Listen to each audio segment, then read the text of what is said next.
Kilometre per hour की चाल से जाता है, बी से सी 15 किलोमीटर पर आवर की चाल से जाता है और सी से डी 30 किलोमीटर पर आवर की चाल से जाता है। ए से बी, बी से सी, सी से डी। और एक बात उसने बोली है ए बी बराबर बी सी बराबर सी डी।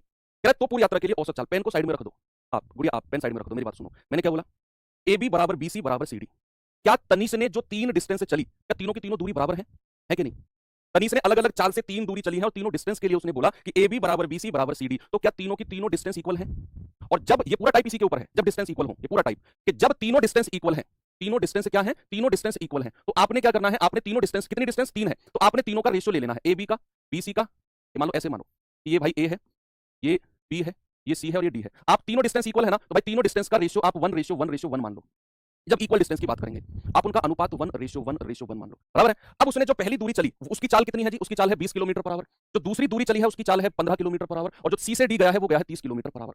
अब आपका जो अगला काम है वो सुनो, आपने चाल का एलसीएम लेना है। क्या करना है? चाल का एलसीएम लेना है, एलसीएम ऑफ स्पीड, ये आपने करना है। कितना आ गया एलसीएम ऑफ स्पीड? भाई 20, 15 और 30 का एलसीएम आ गया 60 और इस एलसीएम से इस दूरी को गुणा कर दो, इस दूरी को गुणा कर दो, बस। और सवाल आपका 90% हो गया। ये सवाल बहुत बड़े बड़े होते हैं, इनके सॉल्यूशन आप बुक में देखोगे तो इस तरीके से करना। दूरी उसने बोली इक्वल, तो मैंने रेशियो मान लिया 1:1:1। फिर मैंने कहा जो स्पीड उसने चली है अलग अलग उनका एलसीएम ले लो 60 और 60 की गुणा पूरे रेशियो में कर दो।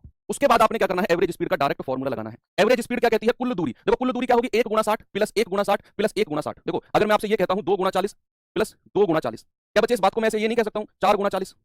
भाई 40 को मैंने कॉमन ले लिया, 2 और 2 4 × 40 हो जाएगा, कह सकता हूं ना ऐसे? तो क्या मैं ये कह सकता हूं कि 1 × 60 प्लस 1 × 60 प्लस 1 × 60, तो ये हो गया 3 × 60। तो कुल दूरी मेरे पास कितनी आ गई? 3 × 60। और अब हमें क्या निकालना है? समय। एवरेज स्पीड क्या होती है? कुल दूरी बटे कुल समय। एवरेज स्पीड क्या होती है बच्चा? कुल दूरी बटे कुल समय। तो दूर और समय क्या होता है?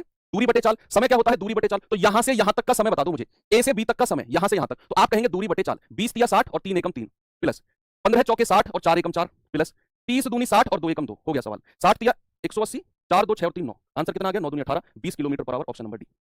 यही मैंने करना था। मैंने ये वाला डिवाइड क्यों किया? क्योंकि ये दूरी है और ये चाल है, तो दूरी बटे चाल क्या होता है? समय। दूरी बटे चाल क्या होता है? समय। दूरी बटे चाल क्या होता है? समय। और नीचे मुझे समय लिखना था। यही काम आपने करना है। एक और सवाल आपको